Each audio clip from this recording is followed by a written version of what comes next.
शांति। ये पार्ट 2 है। गृहस्थ में रहते हमने कैसे लौकिक जीवन को अलौकिक में परिवर्तन किया और यहाँ तक पहुँचे। तो इसका पहला पार्ट में हमने बताया कि कैसे पहली सेकंड की टचिंग हुई शिविर करने के लिए। वो है प्रदर्शनी में। जब हम शिवरात्रि पर प्रदर्शनी देखने गए तो शिव और शंकर दोनों अलग है, ये बात टच हो गई। इससे हम शिविर करने के लिए प्रेरित हुए। फिर दूसरी बताई हमने टचिंग कि कैसे हमें साक्षात्कार हुआ। रोज़ हम शिविर करने के बाद मुरली सुनना शुरू किया तो बहन ने कहा बाबा के कमरे में योग रूम में जाके 15-20 मिनट योग करके बाद मुरली सुनो तो बहुत अच्छा। तो योग तो आता नहीं था। तो ऐसे ही बात करते करते करते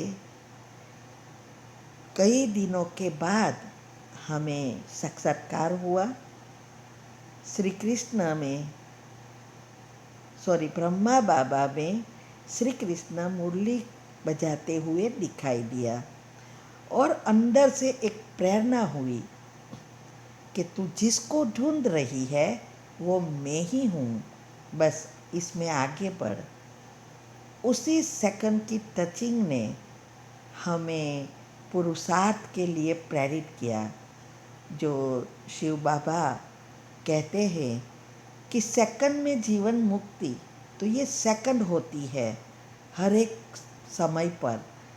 तो ये दूसरी सेकंड हुई कि हमें पुरुषार्थ में आगे बढ़ाने के लिए हमारे जो श्री कृष्ण के साथ जाने की जो हमारी पहले से इच्छा थी और हम श्री कृष्ण के लिए जैसे पागल थे, तो इसके लिए हम उनसे ही बात करते थे कि हमें और कुछ नहीं चाहिए, बस हमें तो आपके साथ आना है।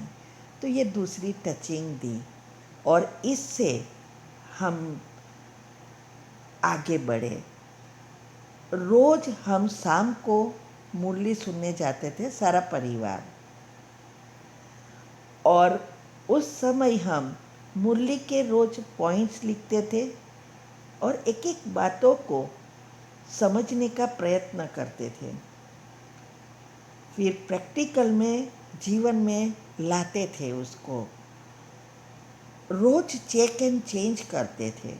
मुरली में जो कुछ आता था उसमें से हम चेक करते थे रोज कि ये अभी परिवर्तन करना है, पहले जन्म में जाना है तो ये चाहिए, तो उसको कैसे हम परिवर्तन करें। ऐसे हर बात में हम चेक और चेंज करने का प्रयत्न करते थे। लेकिन योग समझ में नहीं आता था, तो रोज बाबा को कहती थी कि आपको ही हमें योग सिखाना है। फिर हमें बाबा मिलन में मधुबन जाने का चांस मिला। तो बाबा मिलन के बाद हमने 2-3 माताओं को बातें करते हुए सुना कि हर एक को कोई ना कोई अनुभव हुआ। कोई कहते उसको लाइट दिखाई दी, कोई कहते उसको अवतरण होते दिखाई दिया, कोई कहते उसको बाबा की आँखों में जैसे डायमंड दिखाई दिया। ऐसे ऐसे अनुभव की सब बातें करते थे तो हमने सुना।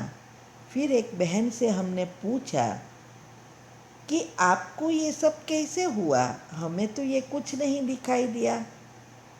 तो उसने कहा कि ये सारी बातें हमारी आत्मा की शक्ति पर आधारित है, अवस्था पर आधारित है। तो उसके लिए हमने पूछा क्या करते हो, तो कहते हैं कि पहले अमृत वेला को पावरफुल बनाना है। दिनचर्या के साथ मनचर्या सेट करनी है। तीसरा, सुबह की मुरली सुनना है। चौथा, ट्रैफिक कंट्रोल मुरली से 5 पॉइंट निकाल कर मनन मंथन करना। नुमासाम योग, कर्मयोग करके अपनी दिनचर्या एक्यूरेट बनाना है। ऐसा ये सब हमें बताया, फिर हमने ये लिख लिया। साथ साथ जब हमने क्लास सुना वहाँ, तो सूरज भाई के क्लास में बहुत अच्छी रीति योग के बारे में समझाते थे, तो सारे पॉइंट्स लिखते थे और उसके ऊपर डिटेल में गुह्यता में जाते थे। फिर ऑडियो कैसेट्स वगैरह बाई किया और माइंड में एक फिक्स किया कि मैं भी इस साक्षात्कार के लायक बनूंगी और इसमें इतनी आगे बढ़ूंगी कि नंबर 1 में 108 में ही आना है। ऐसा हमने संकल्प किया। फिर हम वापस केन्या गए, तो वहाँ हमने ये सब प्रैक्टिकल में करने का प्रयत्न किया।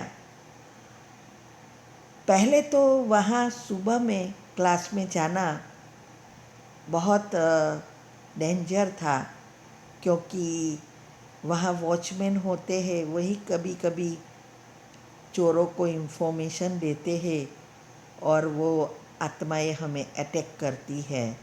और सुबह में वहाँ बहुत जल्दी क्लास होता था, इसीलिए अंधेरा जैसा होता था, तो और उठने में भी प्रॉब्लम था।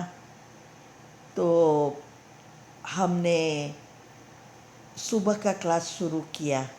युगल को कहा चलो हम सुबह जाए, तो बोले कि नहीं मैं तो नहीं आता, और थोड़ा सुनाया भी कि कैसे आप सुबह में जा रही है। हमने तो कहा हम तो जा रहे हैं, हमें कुछ नहीं होगा, हम मुरली सुनने जाएंगे। और फिर जो भी बातें बताई थी वो हमने शुरू किया। अमृत वेला पावरफुल करने के लिए पहले हमें निंद्राजीत बनने का पुरुषार्थ किया, क्योंकि जब तक हम निंद्राजीत नहीं बनते तब तक अच्छे योगी बन ही नहीं सकते। तो ये पहले किया। और संकल्प शक्ति का पता ही नहीं था। इसके कारण हमें यही विचार आते थे कि क्या ये ऐसे विचार करने से, सोचने से सफलता मिलेगी, जो हमें चाहिए वो प्राप्त कर सकेंगे? क्या मन कभी शांत हो सकता है? ये बहन तो 15 मिनट योग करने को कहती थी, लेकिन 15 मिनट तो क्या 1 सेकंड भी नहीं बैठता। ऐसे सारे व्यर्थ पुरुषार्थ के बारे में चलते रहते थे। तो वैसे भी हमने पहले एक एनर्जी की बुक पढ़ी थी और उसको समझा था अच्छी रीति। 50 बार वो बुक हमने पढ़ी होगी। और संकल्प से हम जो चाहे वो प्राप्त भी कर सकते हैं, चाहे वो संस्कार परिवर्तन करना है, चाहे जीवन में हमें जो कुछ चाहिए, जॉब चाहिए, प्रमोशन चाहिए, गाड़ी चाहिए, पैसा चाहिए, जो कुछ चाहिए वो भी प्राप्त कर सकते, बीमारी को दूर कर सकते, ये सब उसमें बताया था। तो वैसे भी हमें पता है ना कि साईं बाबा, जीसस क्राइस्ट की स्टोरीज़ में कि वो सिर्फ संकल्प से ही सबको परिवर्तन करते थे, सब कुछ देते थे। तो फिर हमने भी उस बातों को अच्छी रीति समझकर एनर्जी का प्रयोग किया। 3 चीज़ों पे किया: बीमारी, संस्कार परिवर्तन और जॉब। ये तीनों में, क्योंकि जॉब में भी हम अकाउंटेंट थे, उसमें से फाइनेंशियल कंट्रोलर बने और फाइनेंशियल कंट्रोलर में से जनरल मैनेजर बने। क्योंकि उसमें कहा था कि उसकी उसी लाइन में अगर आप आगे बढ़ना चाहो तो बढ़ सकते हैं, लेकिन अकाउंटेंट से साइंस लाइन डॉक्टर नहीं बन सकते। अगर डॉक्टर की लाइन है तो डॉक्टरी में आगे बढ़ सकते हैं।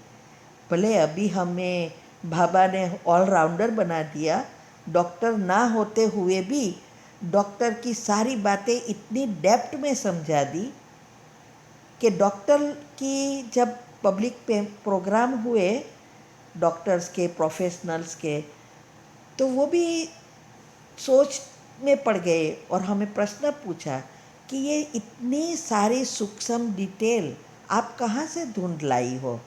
हमने तो पढ़ा होगा लेकिन हम तो भूल गए हैं।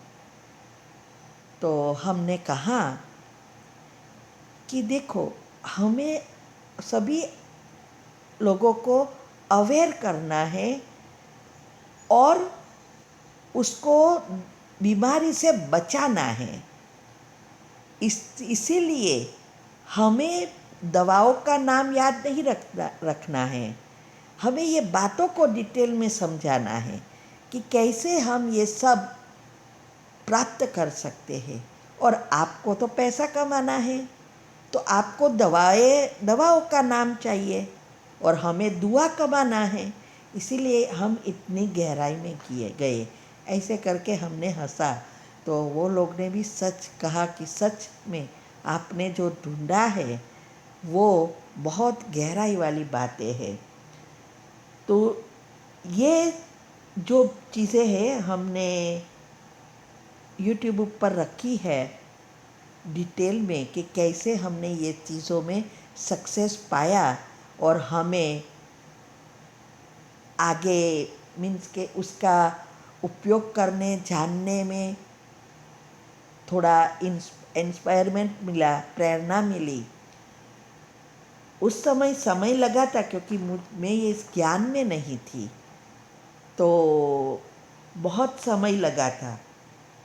तो हम उसको सरल बनाने के लिए बहुत सारी माइंड की बुकें पढ़ी, उसको भी समझने का प्रयत्न किया, तो समझा कि हम जो सोचते हैं वह सब सबकॉन्शियस माइंड में छपता है और अनेक गुना होकर बाहर आता है। तो उस समय ये ज्ञान भी इतना गहराई से किसी ने समझाया नहीं था और बहुत गुह्य था, छुपा हुआ था, क्योंकि न उस टाइम पर नेट था, मोबाइल था, ना यूट्यूब था, ना गूगल था, कुछ नहीं था। और ज्ञान में भी मुरली भी हमें चाहिए तो नहीं मिलती थी सेंटर से। जब हम बाहर जाने वाले होते हैं तो मुरली भी नहीं मिलती थी। आज तो देखो, घर बैठे मुरली मिल जाती है बिना पूछे। तो इतना बातें गहरी समझने के लिए बहुत कुछ डेप्थ में जाना पड़ता था।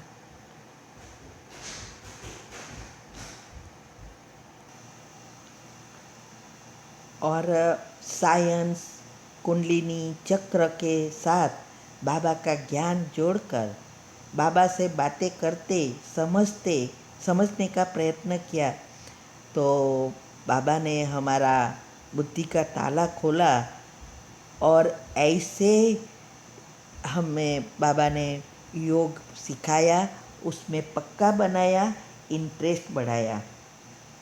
फिर संकल्प शक्ति, ब्रेन एंड माइंड के layers, telepathy, science energy science, law of attraction, ये सब बातों को समझकर हमने योग के प्रयोग सीखे। सभी परिस्थिति में और जीवन के प्राप्ति में, जैसे जॉब के लिए प्रॉब्लम, बच्चों के प्रॉब्लम के लिए, और हमारी कोई घर में कोई भी बीमारी है, ड्राइविंग लाइसेंस, सब में उसका प्रयोग किया और बहुत सारे प्रयोग किए।